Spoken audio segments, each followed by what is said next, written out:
Hey everyone, before we start this review, I gotta go with a quick disclaimer. This game will not have any major spoilers from Trails of Cold Steel 4. All the game's footage will be from the prologue in Act 1, which spans the first 30 to 35 hours of the game. Yet, this review will also have major spoilers from Trails of Cold Steel 1 to 3. So if you haven't played the previous Trails games and don't want to be spoiled, I would highly suggest that you close this video. Unless you don't mind being spoiled. And lastly, a special thanks goes to NIS America for providing me a review copy of this game weeks in advance. I'm honored to cover this game and give this game more exposure. So with all that being out of the way, let's get on to the review. So we're finally here, the fourth Trail of Cold Steel game here in the West, and us international fans have been waiting for this game's release after Trails of Cold Steel 3's insane cliffhanger. Rean gets captured, Millium dies, the Great Twilight Curse is released, and the world is now on the brink of total war. After the end of that game, we were all shocked and thought to ourselves, it ends like this? Yep, the game abruptly ends just like that. The third game concludes with so many questions and very few answers. And now, we'll get those answers with Trails of Cold Steel 4. After bonding with two Class 7s and spending a lot of time in the first three Trails games, Trails 4 will wrap up the Erebonia arc. We now arrive at the Trail of Cold Steel endgame, also known as Enda Saga in Japan. Now to be upfront, I enjoyed this game immensely, but I'll say the one major gripe I have with the game is Act 2. In my mind, it's the weakest link in the game, and we'll talk about it in a bit. And I hate to say that because I like so many things about the Trail series, yet I like to keep it real and talk about both the great parts of a game as well as its major flaws. I think you can like a game immensely, but still be realistic about it. This game is still a fun ride, especially if you're a hardcore fan of the Legend of Heroes series. Now let's dive in to the beginning of Trails 4. Taking place 2 weeks after Trails of Cold Steel 3, things are looking bleak for the good guys, and the opening scene of this game illustrates this immediately. Inside a house, ordinary town citizens are given orders to report to the army. They're being conscripted from the government's new national mobilization law, a law that drafts abled men to go to war. And who are they going to war with? The Republic of Calvard. Since news was reported 2 weeks earlier, aka Trails 3 ending, that the Erebonian emperor was shot and that it was a Calvardian spy that did the crime. In turn, Chancellor Osborne took the opportunity to declare war on Calvard. Yet a lot of the citizens are afraid, scared, and don't want to fight. They're reluctant to be conscripted. Then out of nowhere, a black wind, created from the Great Twilight, blows into the house. Once the winds sweep into the building, the formerly reluctant men suddenly lose their minds, turn war-hungry and nationalistic, and accept their draft orders with no question. The Great Twilight has sent the kingdom into a battle frenzy, as it spreads not only throughout the Erebonian kingdom, but even outside its borders. The world of America is about to go to war. Meanwhile, our main protagonist Rean is captured with Valimar back in the ending of Trails 3. Everyone from Thor Military's Academy's branch campus are scattered everywhere, and both old and new Class 7 are dejected without Rean. Thus starts the story of Trails of Cold Steel 4. Trails 4 setup is very similar to Trails 2 beginning, where things went horrible in their previous games and things don't look good for our heroes. The game, like Trails of Cold Steel 2, ditches the high school setting for a travel the world Civil War theme. Since Rean is in captivity, you won't be playing with him in the beginning of the game. Instead, you'll be playing with the new Class 7, with Yuna being the main protagonist. And speaking of her, Yuna really comes into her own in this game as the de facto leader of the group. The story goes through her in the beginning. She's the one that the team looks towards for guidance, and she calls the shots with the help of her teammates. She has the courage to act and leads the story. It's a welcome change to see Yuna at the head of things, and it shows just how far she's come since her Crossbell days and her debut at Thor's military branch campus. The game shifts the focus on the new Class 7 as well as the Thor's military branch campus students. While you're able to play with the old members of Class 7, the game's missions limits you to only using a few members from that class. So for the majority of the game, you'll be playing with the crew from the branch campus. And as much as I liked old Class 7 and their incredible connection, I think it was smart for Falcom to focus on the new class, as Trails 4 is basically a continuation of their story from Trails 3. I also like seeing how Kurt got a lot more time in this game. I always thought that he didn't get much time in Trails 3 and was usually in the background. And when he did get his time to shine in that game, he portrayed himself as your everyday stoic, sad swordsman with little depth. But in Trails 4, he steps up and is involved in talking, banter, and guiding the story along. He's seen as more caring, calling the shots alongside Yuna, and it's all about defending the new Class 7. Ash continues to play a huge part in the story, has a lot of jokes and snarkiness to go with it, and gets a lot of dialogue in the game. Altina and Muse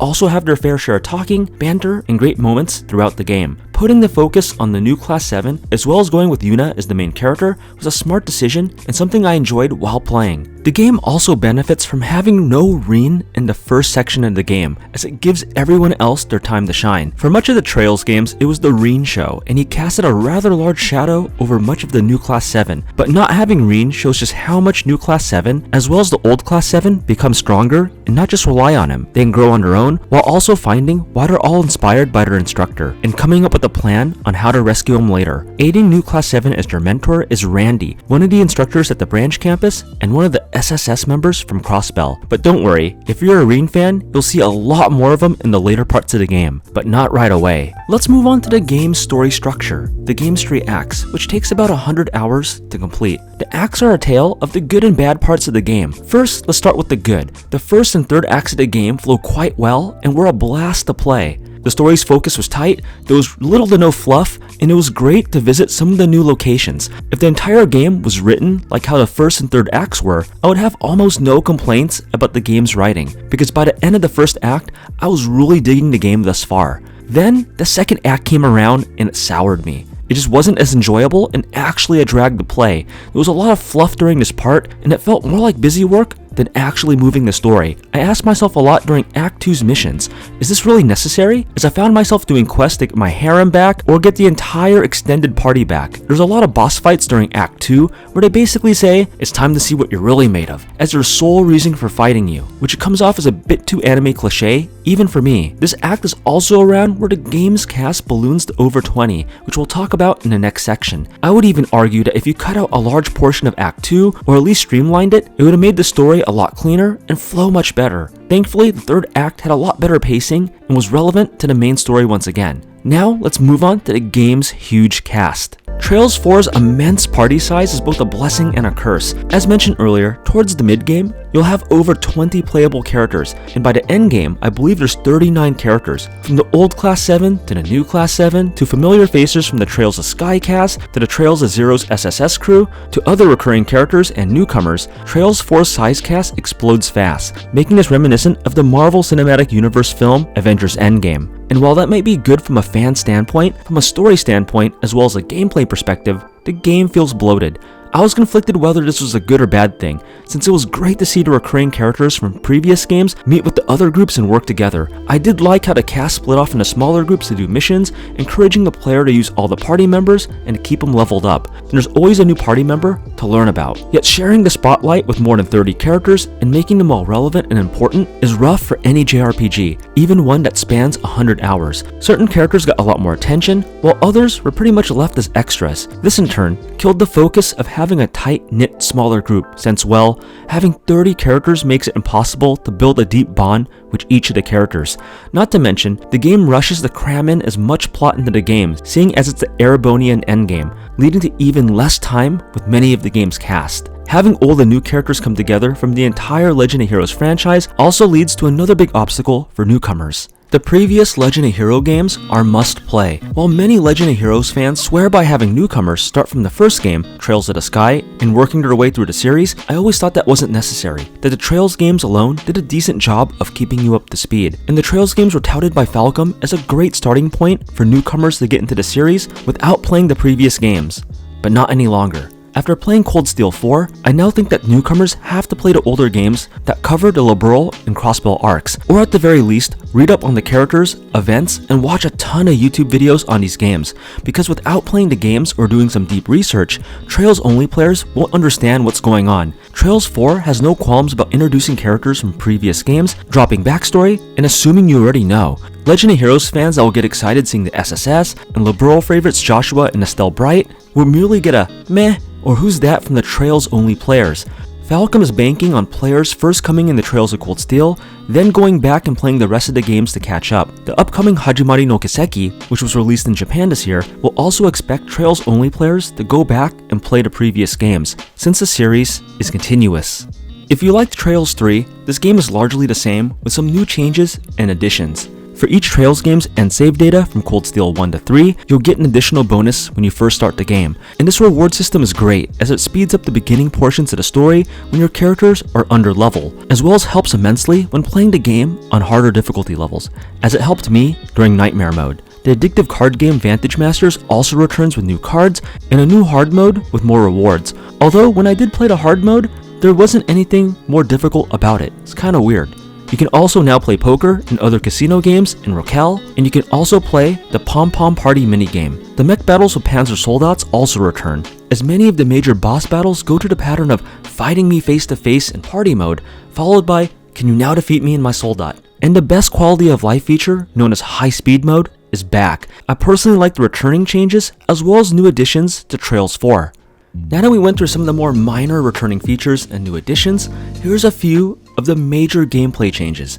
For one, Brave Orders have been nerfed, but you can get an upgraded version of these orders by completing trial chests that have specific members fight in a battle. These trial chests are a throwback from Trails of Cold Steel 2's trial chests. One example of these Brave Order changes is Yuna's Sledgehammer, which in Trails 3 was really good for its cost. In Trails 3, it only costs 1 Brave point to do 300% more break damage. In Trails 4, it now costs 2 Brave points and only does 150% more break damage, but by beating its trial chest, you can get Sledgehammer EX, which costs the same 2 Brave points, but ups the break damage to 250%. The rest of the Brave Orders can also be upgraded to trial chests to regain similar power levels to Trails 3. Brave points have also been increased to 7 maximum, where in Trails 3, its max was 5. Sub or secondary quartz can now be equipped to an unlimited number of characters, and this is a big change from Trails 3, where only one character can use a sub-quartz. This opens up a lot more combinations and lets you customize and synergize skills a lot better with your party members. Breaking enemies received a few changes as well, where it's a lot harder to break them. Stronger enemies and bosses also refill their break meter when they reach a certain HP level, making it a lot tougher to stagger them. And this is to prevent tougher enemies from never getting another turn by restaggering them over and over, a common occurrence in Trails 3. Some of the bosses when I played on Nightmare mode were especially hard to stagger even once. I never even got close to breaking their meter, just doing enough damage to defeat them the old-fashioned normal way. I felt that other factors such as upping your critical percentage or upping your status effect ability played a bigger role than doing break damage in this game. Nonetheless, I did like the harder challenge by making Brave Orders a bit weaker, toning down breaking just a little bit, and tinkering with the combat balance. Now this wouldn't be a Trails game without the fan service, and this game gave us tons of fan service and anime clichés, such as this anime cliché staple.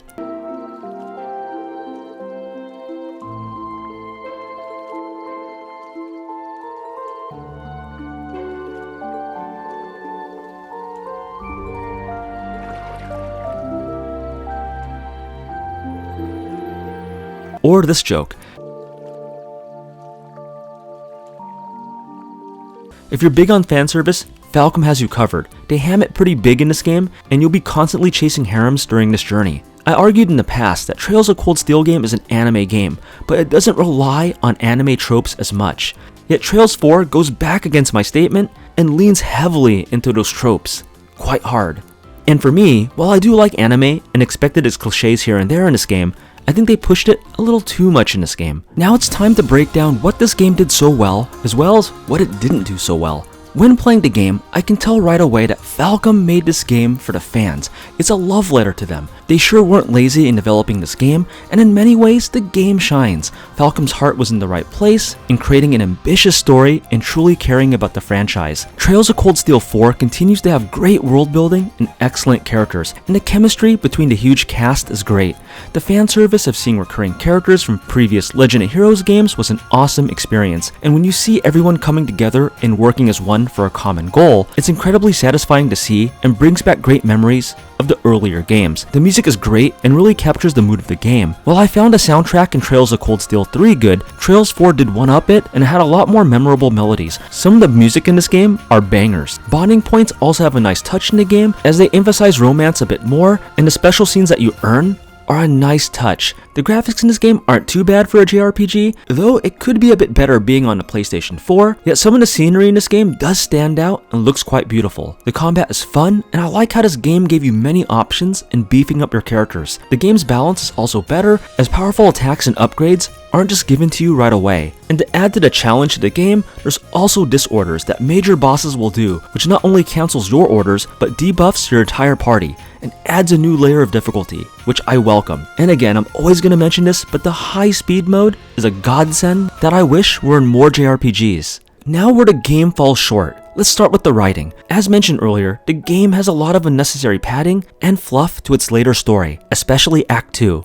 I saw that there was a lot of filler, a lack of focus, and some of the story's themes could have been a lot better. And it's a shame that I really can't get into those themes without spoiling the game. I felt that Trails 4 story could have been a bit stronger, as I know that Falcom is capable of writing incredible stories. Heck, the Trails of the Sky story is one of my favorites, and it was deeply engaging. I also noticed a lot of typos in this game. There's quite a number of grammatical mistakes, text misalignment, and wrong breaks in dialogue boxes. Every once in a while, you'll see a missing letter, punctuation error, or a repeated word, and when you see enough of these errors, it's quite jarring and it breaks immersion. NIS America did a great job with localizing Cold Steel 3, but with Part 4, I'm thinking the game was a bit rushed, or there wasn't enough QA people to check these mistakes. Fortunately, these mistakes can be easily fixed with a patch, which hopefully NIS America will put out in the near future. The missing voice dialogue in many scenes, where some characters talk while others are mute, are also a recurring problem in the entire Trails series, and Trails 4 is no different. I simply had to let you know.